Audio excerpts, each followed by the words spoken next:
Hello friend. तो कैसे हैं आप लोग। आशा करता हूँ आप सभी अच्छे होंगे और तैयारी आप लोगों की काफ़ी अच्छी चल रही होगी।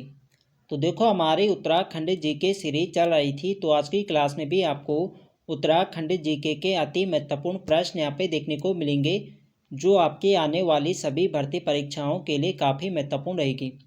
तो आज की क्लास काफ़ी महत्वपूर्ण क्लास होने वाली है, तो आप लोग क्लास को शुरू से अंत तक ज़रूर देखें, आपको आने वाले एग्जाम में काफ़ी हेल्प मिलेगी। तो चलिए आज की क्लास को शुरू करते हैं बिना किसी देरी के। फर्स्ट क्वेश्चन यहाँ पे देखेंगे, महाभारत में किस नदी को त्रिपायका कहा गया है। तो यहाँ पे आप लोग ऑप्शन देख सकते हैं बताने कि महाभारत में किस नदी को त्रिपायका कहा गया है। तो इसका जो सही आंसर है ये ऑप्शन है अलकनंदा नदी। अलकनंदा नदी को महाभारत में त्रिपायका कहा गया है, ये आपको ध्यान रखना है। और इसके अलावा अलकनंदा को विष्णु गंगा के नाम से भी जाना जाता है, ये भी आपको ध्यान रखना है। और निकलती कहाँ से अलकनंदा, तो ये निकलती है चमोली के सतोपन शिखर से निकलती है, ये भी आपको ध्यान रखना है, डायरेक्ट प्रश्न पूछा जाता है। अगला प्रश्न यहाँ पे देखेंगे, जोशीमठ किस नदी के किनारे स्थित है। तो इजी प्रश्न है, जो जोशीमठ है आपके अलकनंदा नदी के किनारे स्थित है, ऑप्शन इसके यहाँ पे सही आंसर है। अगला प्रश्न यहाँ पे देखेंगे, राज्य में सबसे अधिक जल प्रवाह वाली नदी कौन सी है। तो इसका जो सही आंसर है ये ऑप्शन है अलकनंदा नदी। राज्य में जो सबसे अधिक जल प्रवाह वाली नदी है ये अलकनंदा नदी है, ऑप्शन इसके यहाँ पे सही आंसर है। यदि सबसे लंबी नदी पूछी जाए तो सबसे लंबी नदी तो काली नदी है, यदि सबसे अधिक जल प्रवाह वाली पूछी जाए तब आपका सही आंसर होगा अलकनंदा। अगला प्रश्न यहाँ पे देखेंगे, निम्न में से चमोली में सतोपन शिखर के अलकापुरी बांक हिमनद से उद्गम होने वाली नदी है। तो अभी मैंने आपको बताया था यहाँ पे जो अलकनंदा नदी है ये कहाँ से निकलती है, तो ये चमोली जनपद के सतोपन शिखर के अलकापुरी बांक हिमनद से निकलती है, ये आपको ध्यान रखना है। तो इसका जो सही आंसर होगा ये होगा ऑप्शन सी अलकनंदा नदी। अगला प्रश्न यहाँ पे देखेंगे, अलकनंदा में सर्वप्रथम कौन सी नदी मिलती है। तो इसका जो सही आंसर है ये ऑप्शन बी लक्ष्मण गंगा। लक्ष्मण गंगा सर्वप्रथम अलकनंदा में मिलती है, ये आपको ध्यान रखना है। अगला प्रश्न यहाँ पे देखेंगे, केशव प्रयाग में किन दो नदियों का संगम होता है।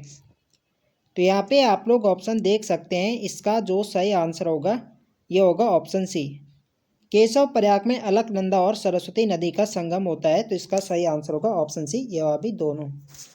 अगला प्रश्न यहाँ पे देखेंगे, राज्य के पंच प्रयागों में से कितने प्रयाग चमोली जिले में हैं। तो उत्तराखंड में पंच प्रयाग हैं, जिनमें से 3 पंच प्रयाग आपके चमोली जनपद में है, तो इसका जो सही आंसर होगा ये होगा ऑप्शन ए, चमोली जनपद में 3 प्रयाग। कौन कौन से, पहला प्रयाग माना जाता है विष्णु प्रयाग को, दूसरा है नंद प्रयाग और तीसरा है कर्ण प्रयाग। ये तीनों प्रयाग आपके चमोली जनपद में है। इसके अलावा जो अन्य 2 प्रयाग हैं, एक आपका रुद्र प्रयाग है जो कि रुद्रप्रयाग जनपद में है, और एक है देव प्रयाग जो कि कहाँ है टिहरी जनपद में। ये आपको ध्यान रखना है, जनपद भी पूछे जाते हैं। अगला प्रश्न यहाँ पे देखेंगे, कामेट चोटी के रत्ताकोना नामक स्थान के देवताल से निकलने वाली नदी है। तो इसका जो सही आंसर है ये ऑप्शन बी सरस्वती नदी। सरस्वती नदी चमोली जनपद के कामेट चोटी के रत्ताकोना नामक स्थान के देवताल से निकलती है, ये आपको ध्यान रखना है। अगला प्रश्न यहाँ पे देखेंगे, निम्न में दिए गए पंच प्रयागों को संबंधित संगम के साथ सम्मिलित करें। तो यहाँ पे सम्मिलित करना है, बताने के कौन से प्रयाग में किन नदियों का संगम होता है। तो यहाँ पे आप लोग ऑप्शन देख सकते हैं विष्णु प्रयाग।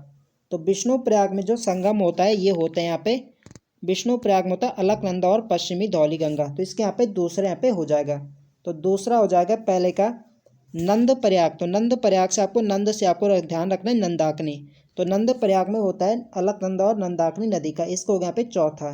तो 2 4 यहाँ पे हो गया कर्ण प्रयाग। तो कर्ण प्रयाग में होता है अलकनंदा और पिंडर नदी, जो पिंडर नदी से कर्ण गंगा भी से कहा जाता है, कभी कभी यहाँ पे कर्ण गंगा पे दे देता है। तो आपको ध्यान रखना है कर्ण प्रयाग में होता है अलकनंदा और पिंडा नदी का। तो इसके यहाँ पे क्या होगा, पहला यहाँ पे हो जाएगा। रुद्रप्रयाग, तो रुद्रप्रयाग में होता है अलकनंदा और मंदाकिनी नदी का। इसका जो होगा तीसरा, इसके यहाँ पे तीसरा यहाँ पे हो जाएगा। अब बचा लास्ट यहाँ पे देवप्रयाग। तो आप लोग जानते हैं देवप्रयाग में होता है अलकनंदा और भागीरथी का। इसके यहाँ पे पाँचों यहाँ पे हो जाएगा। तो इसका सही सीक्वेंस क्या बन रहा है, 2 4 यानी 24 135। तो 24 135 किस ऑप्शन में है, तो ये है आपके ऑप्शन ए में। तो ऑप्शन ए इसके यहाँ पे राइट आंसर हो जाएगा। अगला प्रश्न यहाँ पे देखेंगे, किस नदी का उद्गम त्रिशूल पर्वत के नंदा घुघटी नामक स्थान से होता है। तो किस नदी का उद्गम त्रिशूल पर्वत के नंदा घुघटी नामक से होता है। तो नंदा से आपको ध्यान रखना है नंदाकिनी। तो नंदाकिनी नदी का उद्गम होता है त्रिशूल पर्वत के नंदा घुघटी नामक स्थान से, ये आपको ध्यान रखना है।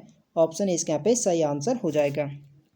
अगला प्रश्न यहाँ पे देखेंगे, देखो फ्रेंड्स वीडियो पसंद आ रही तो फ्रेंड्स वीडियो को लाइक करें, शेयर करें, और जो लोग चैनल पर नए हैं चैनल को सब्सक्राइब करें। नेक्स्ट क्वेश्चन है हमारा, निम्न में से उत्तराखंड का पामीर दूधातौली किन जनपदों में स्थित है। तो देखो उत्तराखंड का पामीर कहा जाता है दूधातौली श्रेणी को। डायरेक्ट क्वेश्चन पूछा जाता है कि उत्तराखंड का पामीर किसे कहा जाता है, तो ये कहा जाता है दूधातौली श्रेणी को। और इसका जो फैलाव है ये है 3 जनपदों में, पौड़ी, चमोली और अल्मोड़ा। इन तीनों जनपदों में दूधातौली श्रेणी का फैलाव है। तो इसका सही आंसर क्या होगा, ये होगा ऑप्शन डी उपयुक्त सभी। डी इसके यहाँ पे राइट होगा, उपयुक्त सभी। अगला प्रश्न यहाँ पे देखेंगे, निम्न में कौन सी नदियाँ दूधातौली श्रृंखला से निकलती हैं। तो देखो जो दूधातौली श्रृंखला है यहाँ से 5 नदियाँ यहाँ से निकलती है, पश्चिमी रामगंगा, पश्चिमी नयार, पूर्वी नयार, आटाघाट और बूनो। तो पश्चिमी और व पूर्वी, तो पश्चिमी नयार और पूर्वी नयार निकलती है, पश्चिमी रामगंगा निकलती है, और बूनो और आटाघाट। तो ये 5 नदियाँ दूधातौली श्रृंखला से निकलती है। तो इसका सही आंसर जाएगा डी के साथ, उपयुक्त सभी। अगला प्रश्न यहाँ पे देखेंगे, बिरमा, गगास व बीनो किसकी सहायक नदियाँ हैं। तो बिरमा, गगास और बीनो किसकी सहायक नदियाँ हैं। तो ये जो सहायक नदियाँ हैं ये पश्चिमी रामगंगा की। ऑप्शन यहाँ पे सही आंसर है। तो यह एक प्रीवियस ईयर प्रश्न है, एग्जाम में सेम प्रश्न पूछा गया था कि बिरमा, गागस और बीनो किसकी सहायक नदियाँ हैं। तो ये पश्चिमी रामगंगा के, ये आपको ध्यान रखना है। अगला प्रश्न यहाँ पे देखेंगे, चूनाधार प्रपात व रामपुर जलाशय स्थित है। तो यहाँ पे आप लोग ऑप्शन देख सकते हैं, इसका जो सही आंसर है यह ऑप्शन है पौड़ी। चूनाधार प्रपात और रामपुर जल प्रपात आपके पौड़ी जनपद में है। ऑप्शन ए इसके यहाँ पे सही आंसर है। अगला प्रश्न यहाँ पे देखेंगे, पुराणों में कौमुदी नाम मिलता है। तो इसका जो सही आंसर है यह ऑप्शन है खो नदी। पुराणों में कौमुदी नाम मिलता है खो नदी का। ऑप्शन ए इसके यहाँ पे सही आंसर है। तो जो कोटद्वार शहर है, कोटद्वार शहर खो नदी के तट पर ही स्थित है, ये आपको ध्यान रखना है। प्रश्न पूछा जाए कि कोटद्वार किस नदी के तट पर है, तो खो नदी के तट पर है कोटद्वार। अगला प्रश्न यहाँ पे देखेंगे, कर्ण आश्रम में बहने वाली मालनी नदी किसकी सहायक है। तो देखो जो कर्ण आश्रम है ये आपके कोटद्वार में मालनी नदी के तट पर है। और बताने यहाँ पे जो मालनी नदी है ये किसकी सहायक नदी है। तो जो मालनी नदी है ये गंगा की सहायक नदी है। ऑप्शन बी इसके यहाँ पे सही आंसर है। अगला प्रश्न यहाँ पे देखेंगे,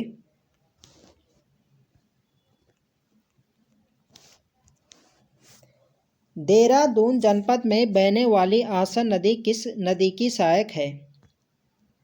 तो इसका जो सही आंसर है ये ऑप्शन है यमुना। देहरादून जनपद में बहने वाली आसन नदी जो है ये यमुना की सहायक नदी है। ऑप्शन ए इसके यहाँ पे सही आंसर है। अगला प्रश्न यहाँ पे देखेंगे, डाक पत्थर देहरादून में आसन बैराज किसके संगम पर बना है। तो यहाँ पे आप लोग ऑप्शन देख सकते हैं, इसका जो सही आंसर जाएगा ये जाएगा सी के साथ। तो देखो जो आसन बैराज है ये बना है पूर्वी यमुना नहर और आसन नदी इनके संगम पर बना है आसन बैराज। ये आपको ध्यान रखना है, सी इसके यहाँ पे सही आंसर हो जाएगा, ये भी दोनों। अगला प्रश्न यहाँ पे देखेंगे, डाक पत्थर में आसन बैराज पर बनी झील प्रवासी पक्षियों के लिए प्रसिद्ध है, यह बैराज कब बना? तो आपसे आप प्रश्न ऐसा पूछा जा सकता है कि जो डाक पत्थर में बना है आसन बैराज, यह किसके लिए प्रसिद्ध है? तो यह जो झील है आपकी प्रवासी पक्षियों के लिए प्रसिद्ध है।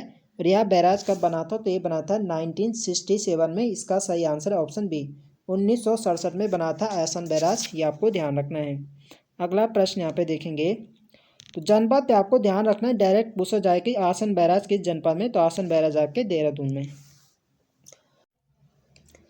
देहरादून जनपद में स्थित सहस्त्रधारा पर्यटक स्थल गंधक युक्त जल मिलता है जो निम्न नदी तट पर है।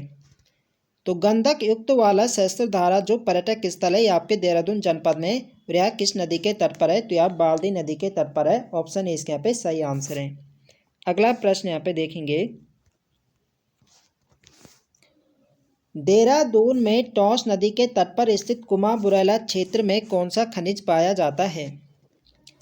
तो देहरादून में टॉस नदी के तट पर स्थित है कुमा बुरेला क्षेत्र, और यहाँ पे कौन सा खनिज पाया जाता है? तो यहाँ पे पाया जाता है सीसा। इसका सही आंसर है ऑप्शन बी। अगला प्रश्न यहाँ पे देखेंगे, सिसवा व बाल्दी नदी किस नदी की सहायक नदी है? तो सिसवा व बाल्दी नदी किसकी सहायक नदी है? तो ये दोनों नदी आपकी सोंग नदी की सहायक नदी है। ऑप्शन बी इसके यहाँ पे सही आंसर है। अगला प्रश्न यहाँ पे देखेंगे,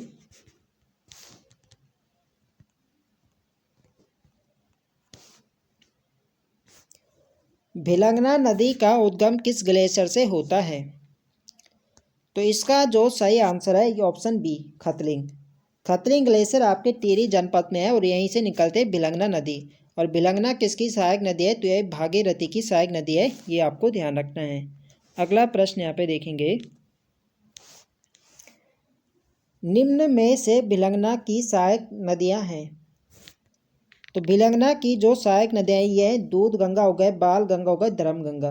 तो ये सभी भिलंगना की सहायक नदी है। ये आपको ध्यान रखना है। तो आपसे प्रश्न ऐसा भी पूछा जा सकता है कि बताए कि बाल गंगा किसकी सहायक नदी है? तो ये आपकी भिलंगना की। तो सभी आपको ध्यान रखना है, दूध गंगा, बाल गंगा और धर्म गंगा।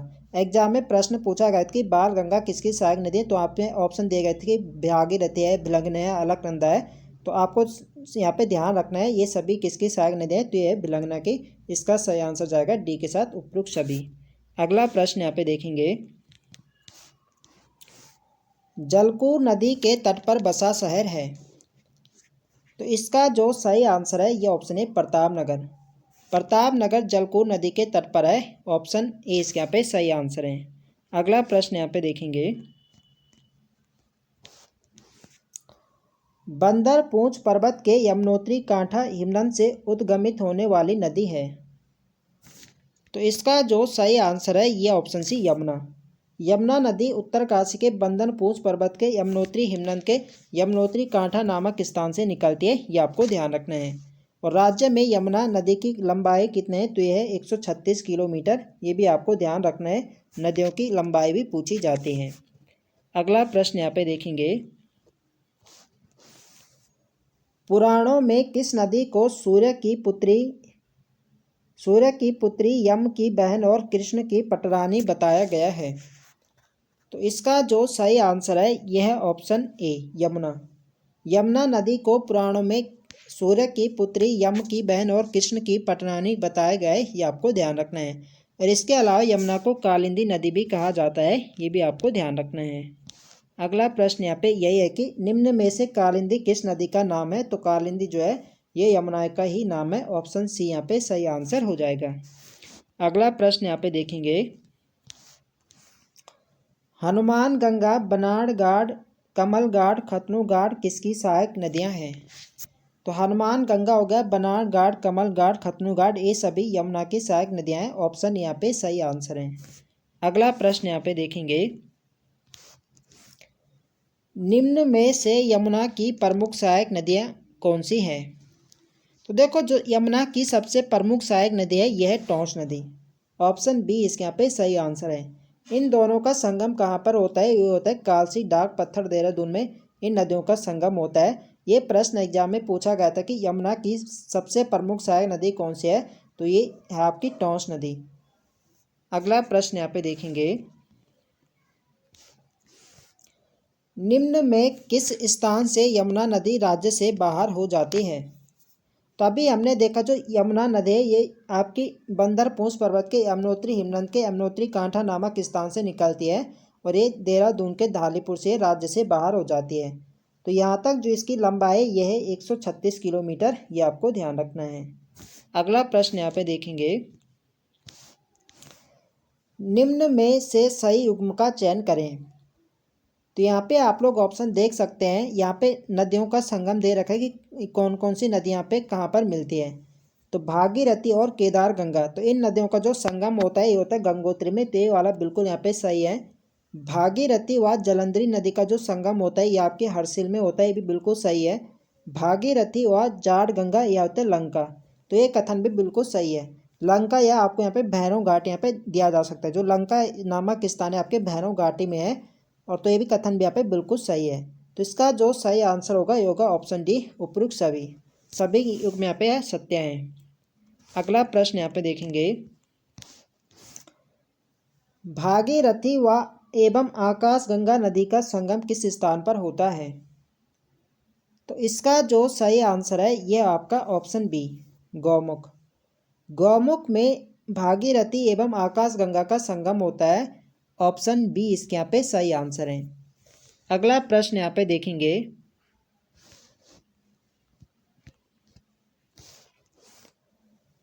मुखवा के निकट उत्तरकाशी में किन दो नदियों का संगम होता है।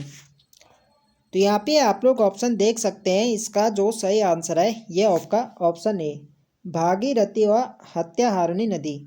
भागीरथी व हत्याहारिणी नदी का संगम होता है मुखवा उत्तरकाशी में, ये आपको ध्यान रखना है।